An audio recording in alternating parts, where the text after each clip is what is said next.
ব্যাপারটা ঠিক বোর্ড গেমের মতোই। জগৎ সংসার সবসময় আমাদেরকে তাৎক্ষণিক প্রতিক্রিয়া দেখায়। আমরা যত বেশি সজাগ থাকব তত বেশি শিখতে পারব। খুব বেশি দিন আগের কথা নয়, একদিন আমি আমার স্ত্রীর কাছে অভিযোগ করে বলেছিলাম যে ধোপা আমার প্যান্টগুলো সংকুচিত করে দিয়েছে। আমার স্ত্রী ভদ্রভাবে হেসে আমার পেটে একটা খোঁচা মেরে বুঝিয়ে দিয়ে বলেছিল, প্যান্টগুলো সংকুচিত হচ্ছে না, আমার পেট বেড়ে যাচ্ছে। ক্যাশ ফ্লো খেলাটা এমনভাবে ডিজাইন করা হয়েছে যে তা প্রত্যেক খেলোয়াড়কে ব্যক্তিগত প্রতিক্রিয়া দেবে। এর উদ্দেশ্য হলো আপনাকে বিভিন্ন ধরনের বিকল্প দেওয়া। আপনি যদি নৌকাওয়ালা কার্ডটা বেছে নেন এবং তা আপনাকে ঋণের মধ্যে ফেলে দেয়, তাহলে প্রশ্নটা হলো এখন আপনি কি করতে পারেন, কি কি আর্থিক বিকল্পতা আপনি নিতে পারেন। এই হলো এই খেলার উদ্দেশ্য। খেলোয়াড়রা যেন বিভিন্ন আর্থিক বিকল্প সম্পর্কে চিন্তা করতে ও তৈরি করতে শিখতে পারে। 1000 জনের চেয়েও বেশি লোককে আমি এই খেলাটা খেলতে দেখেছি যাদের জ্ঞান ও সৃজনশীল আর্থিক মানসিকতা আছে। তারাই খেলায় দ্রুত ইঁদুর দৌড় থেকে বের হয়ে আসেন। তারা বিভিন্ন আর্থিক বিকল্প দিকগুলো সম্পর্কে জানেন। আর যারা খেলাটা খেলতে দীর্ঘ সময় নেন তারা সংখ্যাগুলোর সাথে অপরিচিত এবং বিনিয়োগের ক্ষমতা সম্পর্কে তাদের ধারণা নেই। ধনীরা সব সময় সৃজনশীল হয় এবং হিসাব করে ঝুঁকে নেন। এই ক্যাশ ফ্লো খেলাটা খেলে এমন অনেক খেলোয়াড় আছেন যারা প্রচুর টাকা পান, কিন্তু তারা জানেন না যে এই টাকা দিয়ে তারা কি করবেন। তাদের অধিকাংশরাই বাস্তব জীবনেও আর্থিকভাবে সফল নন। তাদের টাকা থাকা সত্ত্বেও সবাই তাদের থেকে এগিয়ে যায়। বাস্তবে এটাই সত্য। এরকম অনেক মানুষ আছে যাদের প্রচুর টাকা আছে কিন্তু আর্থিকভাবে এগিয়ে যেতে পারছেন না। আপনার বিকল্পগুলোকে সীমিত আকারে ব্যবহার করার মানে হলো আপনি পুরনো ধ্যান ধারণাকে আঁকড়ে ধরে আছেন। হাই স্কুল জীবন থেকে আমার একজন বন্ধু আছে যে এখন 3টা চাকরি করে। 20 বছর পূর্বে আমাদের সকল সহপাঠীদের মধ্যে সে ছিল সবচেয়ে ধনী। স্থানীয় চিনির কারখানা বন্ধ হওয়ার সাথে সাথে তার কোম্পানিও বন্ধ হয়ে গিয়েছিল। তার মানে এটাই বিকল্প ছিল, যা পুরনো ধারণা, আর সেটা হলো কঠোর পরিশ্রম করা। তার পুরনো কোম্পানির অভিজ্ঞতা অনুসারে তাকে আরেকটা উপযুক্ত চাকরি পেতে সমস্যা হয়েছিল। এর ফলে বর্তমানে সে যে চাকরিটায় আছে সেই বিবেচনায় সে ওভার কোয়ালিফাইড, তাই আনুপাতিকভাবে তার বেতনটাও কম। এখন সে এখন জীবনযাপনের জন্য পর্যাপ্ত টাকা উপার্জন করতে 3টি চাকরি করছে। ক্যাশ ফ্লো খেলাটা খেলার সময় আমি লোকদের এই অভিযোগ করতে দেখেছি যে সঠিক সুযোগ সুবিধা সম্পন্ন কার্ড নাকি তাদের হাতে আসে না, তাই তারা বসে থাকেন। আমি জানি এই লোকগুলো তাদের বাস্তব জীবনেও তাই করেন। তারা সঠিক সুযোগের জন্য অপেক্ষা করে বসে থাকেন। আমি অনেককে সঠিক সুযোগ সুবিধা সম্পন্ন কার্ড পেতেও দেখেছি, কিন্তু দেখা যায় পরবর্তীতে তাদের হাতে কোনো টাকাই নেই। তখন তারা অভিযোগ করে এই বলে যে যদি তাদের কাছে আরো বেশি টাকা থাকতো তাহলে তারা ঠিকই ইঁদুর দৌড় থেকে বের হয়ে আসতে পারত। তাই তারা বসে থাকেন। আমি এই ধরনের লোককে তাদের বাস্তব জীবনেও এমনটা করতে দেখেছি। তারা সঠিক সুযোগগুলোকে দেখতে পায় কিন্তু তাদের কাছে টাকা থাকে না। আবার আমি এমন লোকও পেয়েছি যারা বিশাল সুযোগ সুবিধা সম্পন্ন কার্ড পেয়ে জোরে উচ্চস্বরে তা পড়ে শোনান, কিন্তু তাদের কোনো ধারণা নেই যে এটা একটা বিরাট সুযোগ। তাদের টাকা থাকে, সময়ও সঠিক থাকে, কিন্তু তারা সুযোগগুলোকে কাজে লাগানোর পথটা দেখতে সক্ষম হয় না। ইঁদুর দৌড় এগিয়ে যাওয়ার জন্য কিভাবে এগুলোকে আর্থিক পরিকল্পনার সাথে সংযুক্ত করবেন তা দেখতে তারা ব্যর্থ হন। এবং আমি জানি এরকম লোকের সংখ্যা অন্যান্যদের চেয়ে অনেক বেশি। অধিকাংশ লোকের জীবনেই একটা সুযোগ আসে যা তাদের সম্মুখে পড়ে থাকে, কিন্তু তারা দেখতে ব্যর্থ হয়। 1 বছর পরে অন্যরা যখন ধন পেয়ে যায় তখন তাদের চোখে তা ধরা পড়ে। আর্থিক বুদ্ধিমত্তা মানে হলো অনেকগুলো বিকল্প থাকা। যদি সুযোগগুলো আপনার কাছে ধরা না দেয় তাহলে আপনার আর্থিক উন্নতির জন্য আপনি আর কি কি করতে পারেন। যদি আপনার হাতে এসে একটা সুযোগ ধরা দেয় এবং সেই মুহূর্তে আপনার কাছে টাকা না থাকে এবং যদি ব্যাংকও আপনার সাথে কথা বলতে না চায়, তাহলে সুযোগটাকে আপনার পক্ষে নেওয়ার জন্য আপনি কি কি করতে পারেন। আপনার বুদ্ধিদীপ্ত ধারণা যদি ভুল হয় এবং আপনি যা হিসাব করেছেন তা যদি না ঘটে, তাহলে একটি লেবুকে আপনি কোটিতে রূপান্তর করবেন কিভাবে। এই সবই হলো আর্থিক বুদ্ধিমত্তা। কি ঘটবে সেটা আসল নয়, কিন্তু একটা লেবুকে কোটিতে রূপান্তর করতে আপনি কত প্রকারের ভিন্ন ভিন্ন আর্থিক সমাধানের উপায় নিয়ে ভেবেছেন, সেটা হলো আসল। এতে প্রমাণ হবে আপনি আর্থিক সমস্যার সমাধানে কতটা সৃজনশীল। অধিকাংশরা শুধু একটা সমাধানই জানে, কঠোর পরিশ্রম করো, টাকা জমাও অথবা ধার করো। তাহলে আপনি কেন আপনার আর্থিক বুদ্ধিমত্তা বাড়াতে চাইবেন? কারণ আপনি সেই ধরনের লোক হতে চান যারা তাদের নিজের ভাগ্য নিজে তৈরি করেন। যাই ঘটুক সেটাকে মেনে নিন এবং আরো ভালো করার চেষ্টা করুন। কিছু মানুষ মনে করেন যে ভাগ্য নির্ধারিত। টাকা পয়সার ব্যাপারটাকেও তারা সেই রকমই মনে করেন। আপনি যদি আরো ভাগ্যবান হতে চান এবং কঠোর পরিশ্রম করার পরিবর্তে টাকা বানাতে চান, তাহলে সেই ক্ষেত্রে আপনার আর্থিক বুদ্ধিমত্তা থাকা খুবই গুরুত্বপূর্ণ। আপনি যদি সেই ধরনের লোক হন যারা জীবনে ইতিবাচক কিছু ঘটার অপেক্ষায় বসে থাকেন, তাহলে আপনাকে হয়তো সুদীর্ঘ সময়ের জন্য অপেক্ষা করে বসে থাকতে হতে পারে। ব্যাপারটা হলো এমন যে আপনি ভ্রমণ শুরু করার পূর্বেই আশা করে বসে আছেন যে সামনের 5 মাইলের মধ্যে যতগুলো ট্রাফিক লাইট আছে সবগুলো যখন একসাথে সবুজ হবে তখন গিয়ে আপনি যাত্রা শুরু করবেন। যখন আমরা তরুণ বালক ছিলাম তখন আমার ধনী বাবা প্রতিনিয়ত মাইক ও আমাকে বলতেন যে টাকাই সবকিছু নয়। আমার ধনী বাবা মাঝে মধ্যে আমাদের মনে করিয়ে দিতেন যে আমরা যখন সেই প্রথম দিন একসাথে মিলে প্যারিসের প্লাস্টার দিয়ে টাকা বানিয়েছিলাম, তখনই টাকা বানানোর গোপন রহস্যের কতটা কাছাকাছি আমরা চলে গিয়েছিলাম। তিনি বলতেন, দরিদ্র ও মধ্যবিত্তরা টাকার জন্য কাজ করে, ধনীরা টাকা বানায়। তুমি যখনই টাকাকে সবকিছু মনে করতে থাকবে তখনই টাকার জন্য আরো বেশি পরিশ্রম করতে আরম্ভ করবে। তুমি যদি এই ধারণাটা ধরে নিতে পারো যে টাকায় সবকিছু নয়, তাহলে তুমি আরো দ্রুত ধনী হয়ে উঠবে। মায়েকে আমি প্রায় এই প্রশ্নটা করতাম, তাহলে এটা কি? টাকা যদি সবকিছু নাই হবে তাহলে এটা কি? আমরা এটাকে যেভাবে মেনে নেই। আমার ধনী বাবা শুধু এইটুকুই বলতেন, আমাদের মনের মাঝে যা কিছু আছে তা হলো সবচেয়ে ক্ষমতাধর সম্পদ। যদি একে ভালোভাবে প্রশিক্ষণ দেওয়া যায় তাহলে এটা অনেক সম্পদ গড়ে তুলতে পারে। মনে হবে যেন মুহূর্তের মধ্যে সবকিছু হয়ে গেল। এমন সম্পদ 300 বছর আগেকার রাজা রানীরাও কল্পনা করতে পারত না। আরেকটি অপ্রশিক্ষিত মন সৃষ্টি করতে পারে মারাত্মক দারিদ্রতা, যা তাদের প্রজন্মের পর প্রজন্ম পর্যন্ত চলতে থাকে ও শিক্ষা দেয়। তথ্যের যুগে উল্লেখযোগ্য হারে টাকার পরিমাণ বেড়ে যাচ্ছে। শুধু ধারণা ও চুক্তিপত্র ব্যবহার করে কিছু লোক শূন্য থেকে আশ্চর্যজনকভাবে ধনী হয়ে যাচ্ছে।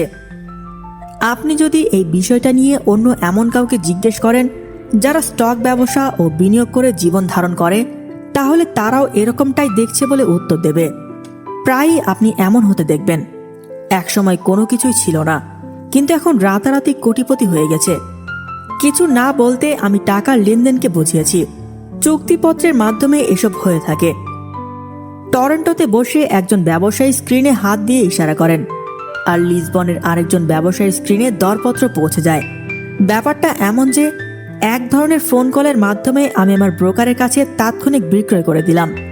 এতে টাকা বিনিময় করা লাগে না, শুধু চুক্তিপত্র বিনিময় হয়। তাহলে কেন আপনি আপনার আর্থিক বুদ্ধিমত্তার উন্নয়ন করবেন? শুধুমাত্র আপনি এর উত্তর দিতে পারবেন। আমি শুধু বলতে পারি আমি কেন এই বিষয়ে আমার বুদ্ধিমত্তার উন্নয়ন করতে যাচ্ছি। আমি এটা করি কারণ আমি দ্রুত টাকা বানাতে চাই, শুধুমাত্র আমার প্রয়োজনের কারণে নয়। আমি এটাকে মন থেকে চাই বলেই করি। এটা একটা চমৎপ্রদ শিক্ষা পদ্ধতি। আমি আমার আর্থিক সাধারণ জ্ঞানের উন্নয়ন করি কারণ আমি পৃথিবীর সবচেয়ে দ্রুততম ও সবচেয়ে বড় খেলাটায় অংশগ্রহণ করতে চাই এবং আমি আমার সাধ্য দিয়ে সেই যুগের অংশীদার হতে চাই যেখানে মানবতার মূল্য আগের মতো নেই, যেখানে মানুষ সম্পূর্ণভাবে তার মানসিকতা দিয়ে কাজ করে, শরীর দিয়ে নয়। তাছাড়া বর্তমানে এইভাবে সবকিছু হচ্ছে। এটা প্রগতি সম্পর্কে ওয়াকিবহাল থাকার ব্যাপার, এটা ভয় জাগানোর ব্যাপার, তবে এটা মজার ব্যাপার বটে। এই কারণেই আমার কাছে থাকা সবচেয়ে ক্ষমতাসম্পন্ন সম্পদের উন্নয়ন করতে আমি আমার আর্থিক বুদ্ধিমত্তায় বিনিয়োগ করে থাকি। যেসব লোক সাহসিকতার সাথে এগিয়ে যাচ্ছে আমি তাদের সাথে থাকতে চাই। যারা পেছনে পড়ে আছে আমি তাদের সাথে থাকতে চাই না। আমি আপনাদেরকে টাকা বানানোর একটা সামান্য উদাহরণ দেব। 1990-এর শুরুর দিকে ফিনিক্সের আর্থিক অবস্থা খুব খারাপ ছিল। আমি টিভিতে গুড মর্নিং আমেরিকা নামক একটি অনুষ্ঠান দেখছিলাম। অনুষ্ঠানে একজন আর্থিক পরিকল্পনাকারী আসলেন এবং দুর্ভাগ্য ও হতাশার ভবিষ্যৎবাণী করতে লাগলেন। তিনি টাকা সঞ্চয়ের উপদেশ দিয়েছিলেন। তিনি বলেছিলেন, প্রতি মাসে $100 করে জমিয়ে রাখুন, তাহলে 40 বছর পর আপনি কোটিপতি হয়ে যাবেন। প্রতি মাসে কিছু জমিয়ে রাখা একটা ভালো ধারণা। এটা হলো এমন একটি ধারণা যা অধিকাংশ লোকেরাই করে থাকেন। সমস্যাটা হলো প্রকৃতপক্ষে কি ঘটছে। তখন মানুষ তা জানতে পারে না। টাকাকে তাৎপর্যপূর্ণভাবে কিভাবে আরো বৃদ্ধি করা যায় সেই সুযোগগুলো তখন তারা দেখতে পায় না। বাকি পৃথিবী তখন তাদেরকে পেছনে ফেলে এগিয়ে যায়। আমি বলেছিলাম সেই সময়ের আর্থিক অবস্থা খুব খারাপ ছিল। বিনিয়োগকারীদের জন্য তাই বাজারের অবস্থাটা তখন সঠিক ছিল। আমার অনেকগুলো টাকা তখন স্টক মার্কেটে ও অ্যাপার্টমেন্ট হাউসে বিনিয়োগ করা ছিল। তাই আমার হাতে তেমন কোনো টাকা ছিল না তখন। সবাই তখন বিক্রয় করছে আর আমি তখন কিনছিলাম। আমি টাকা জমাচ্ছিলাম না, আমি বিনিয়োগ করছিলাম। আমার স্ত্রী ও আমি $1 মিলিয়নের চেয়ে বেশি মার্কেটে বিনিয়োগ করেছিলাম, যা দ্রুত গতিতে বেড়ে যাচ্ছিল। ওই সময়টা ছিল বিনিয়োগ করার জন্য সবচেয়ে ভালো সুযোগ। অর্থনৈতিক অবস্থা তখন মন্দার দিকে ছিল। তখন আমি ছোট ছোট ব্যবসাগুলোকে কিছুতেই পাশ কাটিয়ে যেতে পারিনি। এক সময়ে যে বাড়িগুলোর মূল্য $10 লক্ষ ছিল, তখন তা $75,000 নেমে এসেছিল। কিন্তু স্থানীয় রিয়েল এস্টেট অফিসে গিয়ে কেনার পরিবর্তে আমি দেউলিয়া হওয়া অ্যাটর্নির অফিসে ও আদালতের সিঁড়িতে দাঁড়িয়ে থেকে কিনতে লাগলাম। এইসব স্থানে যে বাড়িটার দাম তখন $75,000 নেমে এসেছিল, তা $20,000 বা এর চেয়েও কম দামে কেনা যেত। আমার এক বন্ধুর থেকে আমি $200 সুদে 90 দিনের জন্য $2,000 ঋণ নিয়েছিলাম। ডাউন পেমেন্ট হিসেবে একজন অ্যাটর্নিকে আমি ক্যাশিয়ার চেক দিয়েছিলাম। যখন এই গ্রহণ বা অর্জন প্রক্রিয়া চলছিল, তখন আমি পত্রিকায় এই মর্মে একটি বিজ্ঞাপন দিয়েছিলাম যে $75,000 বাড়ি মাত্র $60,000 পাওয়া যাচ্ছে এবং এতে কোনো অগ্রিম দেওয়া লাগবে না। তারপর আমার কাছে ফোনের পর ফোন আসতে লাগলো। তখন সম্ভবত সব ক্রেতাদের কাছে বাড়িটা আড়াল করে রাখা হয়েছিল। একবার যখন বাড়িটা আইনগতভাবে আমার হয়ে গিয়েছিল, তখন গিয়ে সব সম্ভাব্য ক্রেতাদেরকেই বাড়িটা দেখতে দেওয়া হয়েছিল। এটাকে বলা হয় সাময়িক উত্তেজনা সৃষ্টি করে জিনিসপত্র বিক্রয় করা। কয়েক মুহূর্তের মধ্যেই বাড়িটা বিক্রি হয়ে গিয়েছিল। আমি প্রসেসিং ফি এর জন্য $2,500 দাবি করলাম, যা তারা খুশি মনে দিয়ে দিয়েছিল। তারপর এসক্রো তহবিল ও নাম পরিবর্তনের কাজও হয়ে গিয়েছিল। আমি আমার বন্ধুকে $2,000 ফিরিয়ে দিলাম এবং সাথে বাড়তি $200ও দিলাম।